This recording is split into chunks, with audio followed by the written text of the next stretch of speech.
Hello दोस्तों, तो कैसे हैं आप लोग। हम जानते हैं कि सुप्रीम कोर्ट के एग्ज़ाम के लिए केवल 15 से 16 दिन बचे हैं। तो मेरे दिन की शुरुआत अपनी चाय और न्यूज़ के साथ होती है। और अब पूरा एकदम टाइम टेबल मेरा तैयार है। हेल्दी ब्रेकफास्ट के बाद मैं सीधा नीचे आता हूँ अपने कमरे की तरफ प्रस्थान करते हुए, और फिर उसके बाद देखते हैं कि आज कहाँ से शुरू करना है, कितना रिवाइज़ करना है, क्या क्या करना है। तो बस सबसे पहले अपनी किताबों के पास गए और उठा लिए अपने सारे जितने भी नोट्स थे, क्योंकि मुझे पता है कि इन दिनों में कुछ नया तो पढ़ना नहीं है, अपने पुराने नोट्स रिवाइज़ करेंगे। और जो मैंने कुछ अपने करंट अफेयर वगैरह जो पहले पढ़े थे, जैसे कि दिसंबर हो या जनवरी हो या फरवरी हो, वो जितने भी हैं अब मैं उनको उठाऊँगा और दोबारा से पढ़ना शुरू करूँगा। काफ़ी लोग मेरे से पूछ रहे थे कि करंट अफेयर के लिए हम क्या सोर्स लें। तो सभी लोग करंट अफेयर बहुत अच्छा पढ़ाते हैं, बट क्योंकि करंट अफेयर का श्योर नहीं होता है कि कहाँ से कुछ भी आ जाए, तो मैं प्रयास करता हूँ कि कम ही क्वेश्चन पढूं।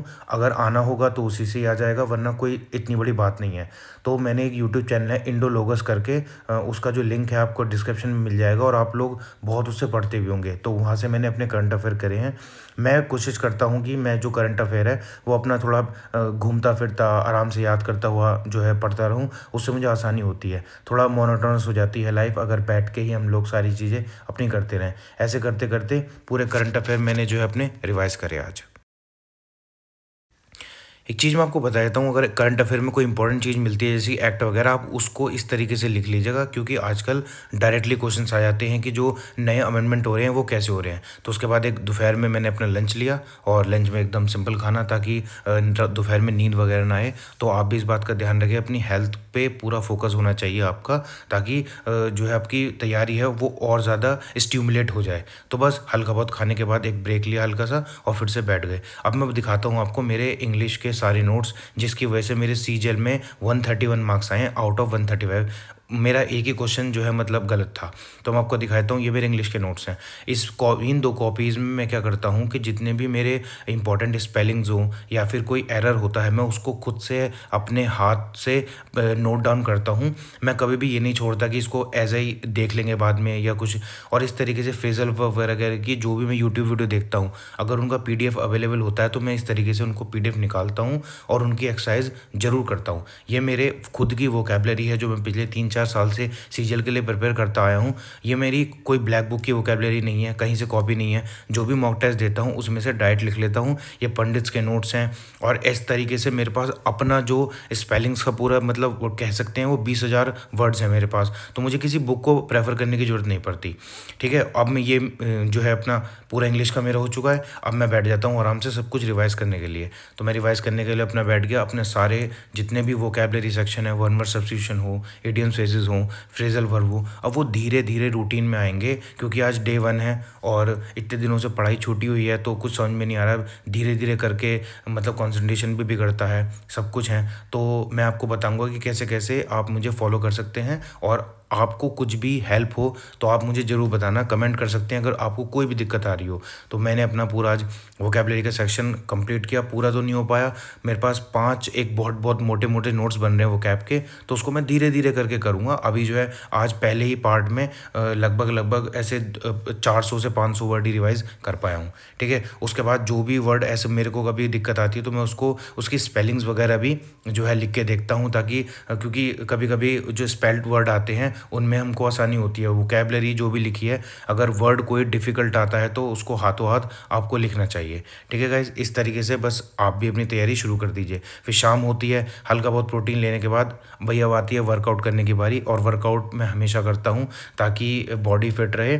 और बस अपना निकल गए फिर जिम को। और जिम में बस सिंपल है कि इतनी हार्ड एक्सरसाइज नहीं करनी कि आप पूरा थक जाओ और आपको ही प्रॉब्लम हो। हल्की बहुत एक्सरसाइज करनी होती है ताकि आप आज मेरा लेग डे है और आज एक्सरसाइज करने में बहुत मज़ा आने वाला है, क्योंकि परसों मैंने रनिंग करी थी और एकदम जो लेग्स हैं एकदम तैयार है। अपनी बाइक निकाल कर, और मौसम बहुत ही ज़्यादा बहुत अच्छा था आज, हवा बहुत अच्छी चल रही थी। तो एक प्रिपरेशन के लिए मतलब डे 1 है तो एक अच्छा माइंड सेट होता है। जिम में आते हैं, थोड़ी बहुत स्ट्रेचिंग करनी होगी, कार्डियो करेंगे, उसके बाद अपनी एक्सरसाइज जो है शुरू हो जाती है। मैं ज़्यादा एक्सरसाइज नहीं करता, उतनी ही करता हूँ जितना मैं मतलब मैं एग्जॉस्ट ना हो जाऊँ। क्योंकि कई बार होता है ना, अगर आपका मुझे आपकी हेल्थ अच्छी है, फिट हो अगर आप, तो आपकी पढ़ाई भी बहुत अच्छी होगी, इसमें कोई डाउट नहीं है। कुछ लोग ये सोचते हैं कि यार एक्सरसाइज वगैरह से क्या ही होगा, पर हाँ, मैं इस बात को आपको गारंटी देता हूँ इस बात की कि जितनी एक्सरसाइज आप करेंगे उतना आपका माइंड अच्छा चलेगा, कभी भी एग्जॉस्ट फील नहीं होगा और हमेशा आप फिट रहोगे, ठीक है। अगर हेल्थ आपकी अच्छी रहेगी ना, तो फिर आपकी जो भी जॉब लगेगी उसमें भी आप एक अलग ही निकल के आते हो, और मतलब हर तरीके से आप एकदम अट्रैक्टिव दिखते हो, और वो आपका कॉन्फिडेंस डेवलप करता है। और ये कॉन्फिडेंस जो होता है वो साथ ही साथ आपकी प्रिपरेशन में भी दिखेगा, कभी लो फील नहीं करोगे और हाई ऑन एनर्जी रहोगे, ठीक है गाइज। इस तरीके से बस आज तो पूरा एग्जॉस्ट हो गए, थक गए हैं, और आज का कुछ इस तरीके से रिजल्ट निकल के आया, लेग्स वगैरह किए हैं, और अब कंप्लीटली 2 दिन अब सैटरडे संडे पूरा रेस्ट लेंगे, और अब पूरी तरीके से और ज़्यादा फुल फ्लैश तैयारी करेंगे। शाम को घर आया, खाना वाना खाने के बाद थोड़ी सी वॉक कर लेनी चाहिए, बैठे बैठे बोरिंग हो जाता है, पूरा दिन पढ़ाई करना भी नहीं हो पाता है। तो मैं ये कहता हूँ कि जो भी आपको पसंद हो वो शाम को आप करें। मैं थोड़ा पार्क में घूमने आ जाता हूँ, और अब आती है शाम की बारी। अब लगभग हम 3-4 घंटे फिर से पढ़ने वाले हैं, और अब है असली रिवीजन का काम, जो कि मैं अब एक मॉक देने वाला हूं। मैंने आपको बताया दिल्ली पुलिस सीपीओ के आप सेक्शन मॉक दे सकते हैं। आज मैंने 2 मॉक दिए हैं, आपके सामने है, ये टेक्स्ट बुक पर ये अवेलेबल है। मेरा ऐसा कोई कोड वर्ड नहीं है, आप सभी ने, जितने भी एस्पिरेंट्स हैं सभी ने, आपने टेक्स्ट बुक की सब्सक्रिप्शन ले ही रखा होगा, तो आप उससे दिल्ली सीपीओ के या फिर आप सीजीएल के 25-25 वाले सेट भी लगा सकते हैं। मैंने आज एक ही लगाया, 50-50 क्वेश्चन वाला, मतलब 2 लगाए 50-50 क्वेश्चन के। सीजीएल का मैं बाद में देखूंगा जब मैं सीपीओ के सेक्शन मॉक अपने ख़त्म कर दूंगा, क्योंकि मुझे ज़्यादा से ज़्यादा क्वेश्चंस को रिवाइज करना है। आज एक मॉक दिया, उसका रिजल्ट जो है आपके सामने है। मेरे लगभग 44 मार्क्स आए हैं, और इसमें जो है आप देख सकते हैं यहाँ पे मैंने 48 अटैम्प्ट किए, 2 मैंने छोड़ दिए, और 98.3 परसेंटाइल है अभी के लिए, ठीक है। और मुझे पता है कि जो मेरा फाइनल एग्ज़ाम होगा ना, उसमें मैं 50 में से इतने तो ले ही आऊँगा, है ना। और मेरे जो मैंने आपको बताया कि सीजीएल में मेरे 131 मार्क्स थे आउट ऑफ 135, तो मेरी इंग्लिश ठीक है, बट कभी भी ओवर कॉन्फिडेंस नहीं होना है। तो मैं हमेशा हर चीज़ को इक्वल टाइम और इक्वल, मतलब हर चीज़ इक्वल इंपॉर्टेंस देता हूँ, ताकि कोई भी चीज़ छूटनी नहीं चाहिए।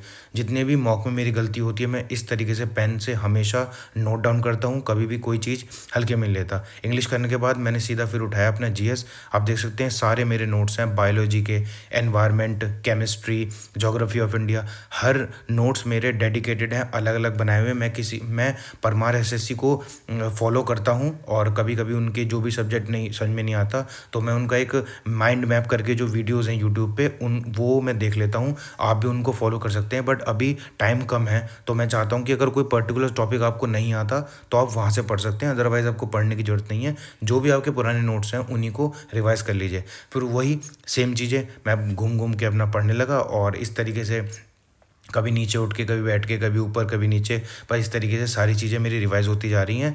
और आज पूरा का पूरा थक गए, और एक बढ़िया नींद आने वाली है, और कल से आपको और ज़्यादा प्रिपरेशन हाई मिलेगी, और मैं अपनी वीडियोज़ में आपको बताऊंगा कि आप और ज़्यादा इफेक्टिवली तैयारी कैसे कर सकते हैं आखिरी दिनों में। तब तक के लिए अपना ध्यान रख सकते हैं। और आज मेरा जीएस जो है, जीएस में केमिस्ट्री और फिजिक्स ऑलमोस्ट कंप्लीट हो गया है, तो बस